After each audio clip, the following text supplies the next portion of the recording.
Hello, this is Mark Tooley, editor of Providence, a journal of Christianity and American foreign policy, with another episode of Marksism with fellow editors and fellow Mark Livecki and Mark Melton. Topic A this week, Ukraine, and Russia's invasion.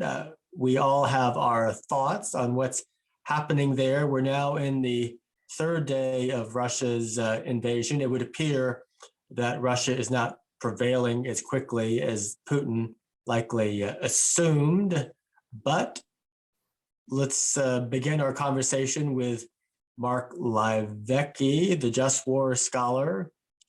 Mark, is Putin's invasion of Ukraine a just war according to just war criteria? Why do I feel I'm being set up? I'm going to get all the Russian trolls and bots now in all my feed. No, so far as I can tell, Putin has no real grounds to invade Ukraine. He's not being aggressed against. Ukrainians have not committed some significantly unjust aggression. They haven't done evil against him. They're not threatening his innocence. I see no just cause in Putin's claims. You know, depending on who you want to speak to about it and how they want to cash it out, you might begin to have a conversation about whether or not Ukrainian, ascension into NATO, or the prospect of that is a threat to Putin, and what measure of a threat. Even if it were, that wouldn't be grounds for an invasion. In 1967, when the Egyptian military was on the border of Israel, and they were just, a moment away from invasion, that kind of a threat can warrant the launching of aggression. But that kind of threat was never in Ukraine. So there's just no grounds. And I think circumstances have proved that while Putin surely did not like the prospect of Ukraine joining NATO, that was not his causus belli. That's not why he went to war. That was just, that might have been one of many reasons, but to suggest that was the sole reason is a facade. So no, he has no grounds for this. It's diabolical, it's evil, and I hope it gets crushed. And in terms of examining this situation, not just through the prism of just war, but as Christian realist, if Reinhold Niebuhr were alive and sitting with us at this moment, what would he say? If I'm reading his mind, I think he would agree that, yes, this is atrocious aggression, and the democracies have a responsibility to offer a moral and spiritual responsibility, even to transmit weapons if the resistance continues, certainly to use their economic strength against Putin's regime, but not to directly intervene militarily. What do you think, Mark Livecki? I would say yes. I think that would be, if I had to put myself in Niebuhr's shoes, I think that's what Niebuhr would say. We might quibble as to why he would say the last thing, why we ought not to militarily invade and put boots on the ground.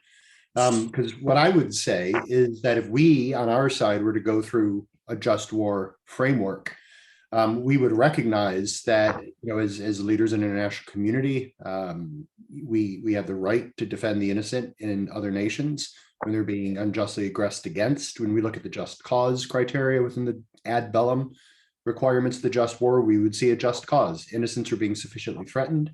An injustice that is significant enough to require requiting is present, and there are acts of evil that ought to be punished.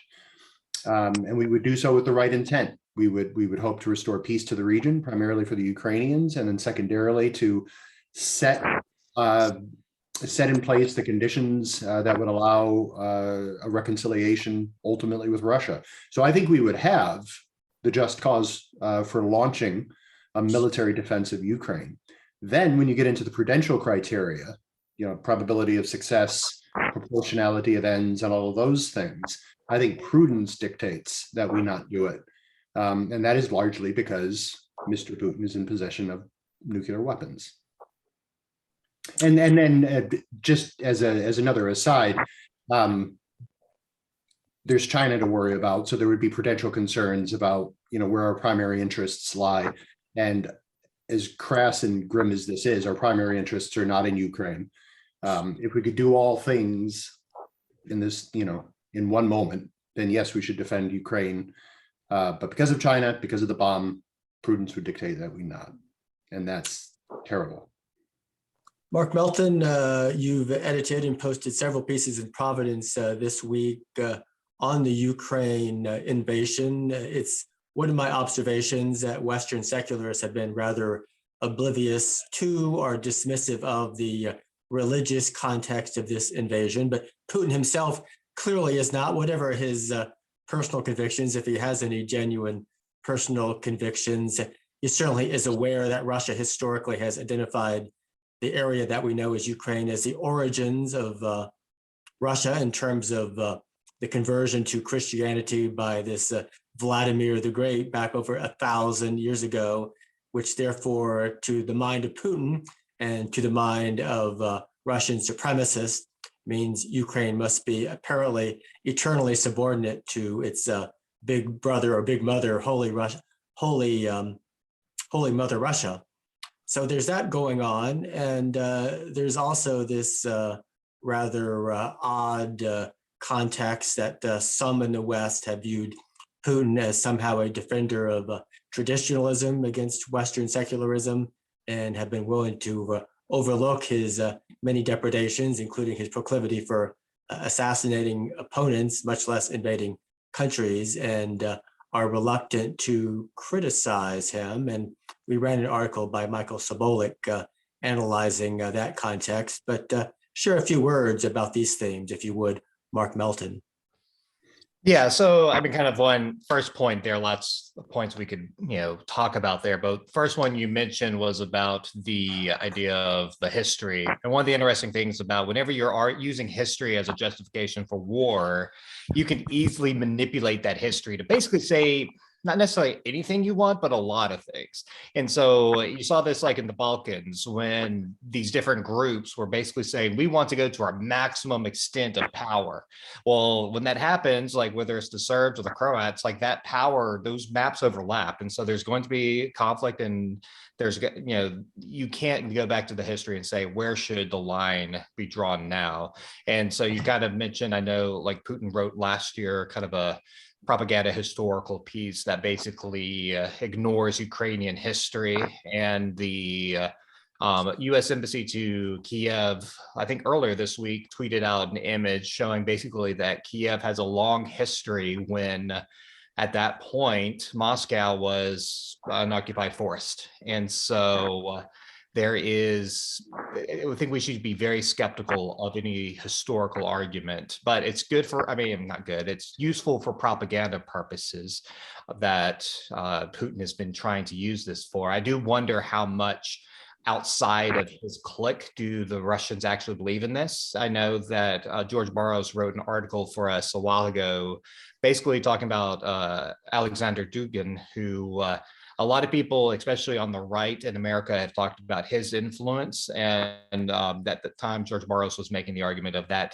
influence is kind of overblown outside of maybe his close inner circle, his clique, that most Russians are not going to adhere to this. I know the Russians I know didn't.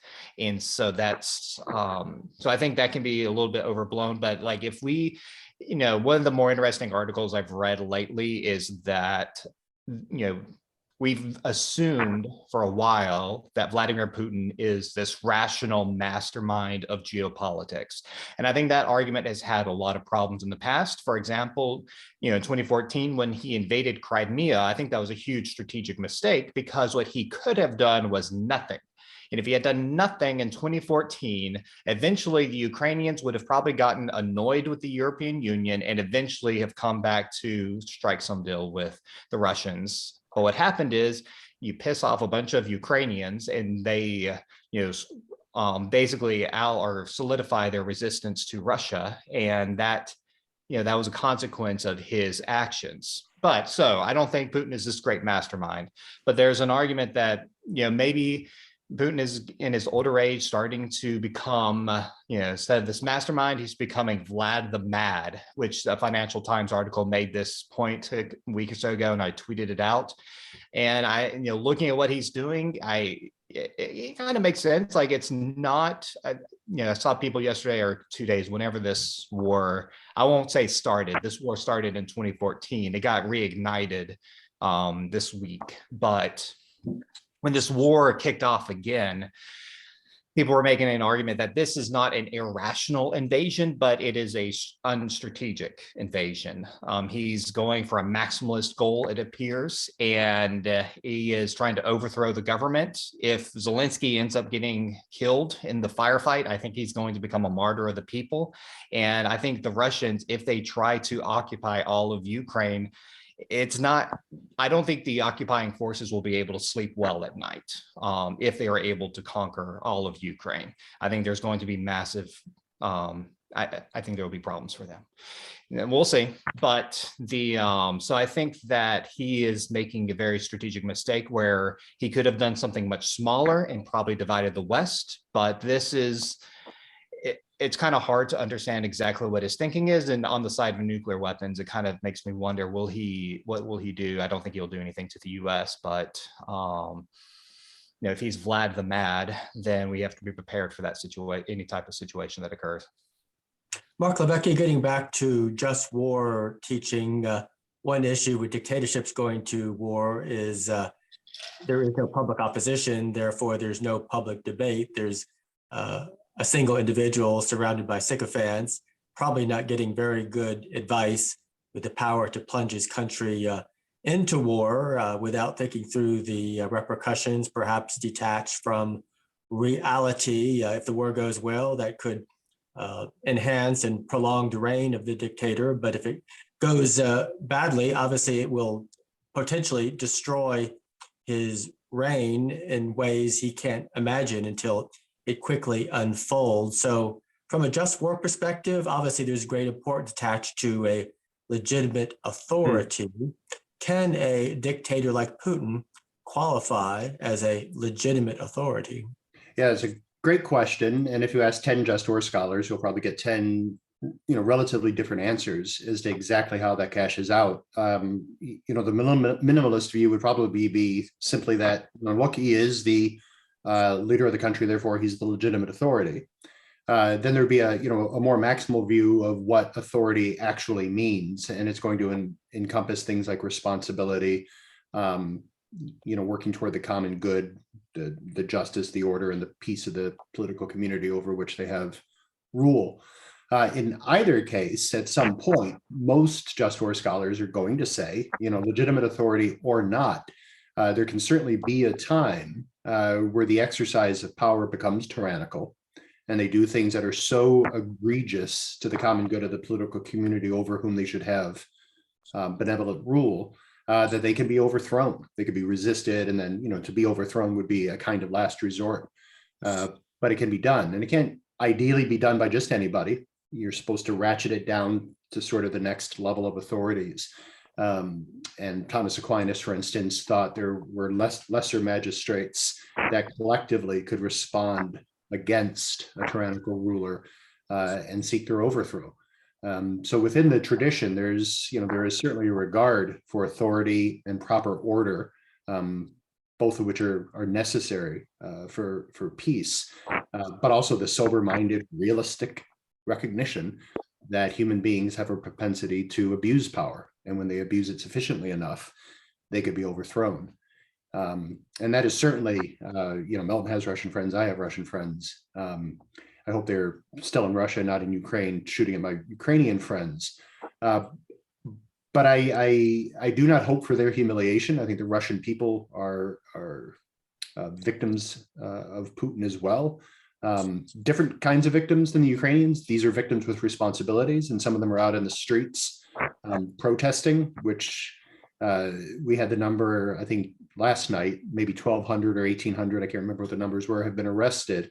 And then those who know these sorts of things suggest, well, if 1,800 have been arrested, you multiply that by a certain dimension, and that gives you an idea that it's a not insignificant number of people that are probably in the street. It could be, upwards of 10 to 15, 20,000. That's hopeful. I think within my Christian soul, there's a legitimate place for me to hope for a lynching. I hope he is ousted. I hope he is taken down. And I hope that happens sooner rather than later for everybody's good. It would be good for the Russian soul to depose Putin. Certainly, the example of Ukrainian President Zelensky refusing to leave Kiev and serving there, almost close to the front lines with all of the other senior officials of his government, tremendously moving. The Ukrainian nation seems to be unified. It's almost as though Ukraine is potentially on the verge of replacing the model of Poland as the suffering martyr for freedom in Europe. As someone with your East European roots, you must appreciate that legacy. I'm deeply moved. It's of course, you got to be realistic. I don't know what what's propaganda and what's not, but it's all grand, right? The stories, I mean, they've got their Alamo with Snake Island. They've got their, Teddy Roosevelt in a high octane leader, Jewish leader who is sticking around and is fighting for his country. Yeah, I mean, whatever happens, the stories will be told for generations, I think. And I think Melton's absolutely right. The victory that Putin aspired to is presumably already not been had. But even if he manages to fell Kiev, they're going to have their hands full for a long time. And I hope we support that. Well, I'll make this offer to both of you, as I've made to others here in the office. I'm too old, but if the two of you want to go become freedom fighters for Ukraine, we will pay your airfare. So, oh wow, offer is, interesting. Okay, on the table. But, interesting. Well, there we go. I think Yes. our wives might veto that. Yeah, I'd probably bring my son. I don't know. We can, My wife's got Middle Eastern blood. It's sort of in her veins. see the way to go with you. There we go. There we go. We'll discuss further next week. But meanwhile, thank you, Mark Melton, Mark Levesque, for this latest episode of Marksism. Bye-bye.